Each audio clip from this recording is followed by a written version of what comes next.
আসসালামু আলাইকুম, শুভ সকাল। আজকে আমরা আমাদের এই 64-53 ধানের চারা উঠাচ্ছি। আমাদের জমি রেডি হয়ে গিয়েছে। আমরা এই জমিতে আজকে রোপণ করব। জমিতে কোঠা করা হচ্ছে যাতে চতুর্দিকে পানি সমানভাবে থাকে। দেখেন সবাই কাজ করতেছে। তবে আজকে ঠান্ডা খুব একটা বেশি না, হালকা গরমের ভাব আছে। আশা করি এটা আমাদের ফসলের জন্য ভালো হবে।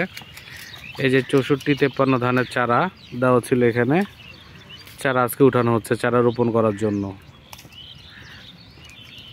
চারা খুব বেশি বড়ও না, খুব বেশি ছোটও না, মাঝারি সাইজের হয়েছে। বাট চারা তো অনেক গুছিয়ে নিয়েছে চারার বেডেই, যা দেখতে বেশ ভালোই লাগছে আর কি। ঠিক আছে, সবাই দোয়া করবেন, ভালো থাকবেন। আসসালামু আলাইকুম।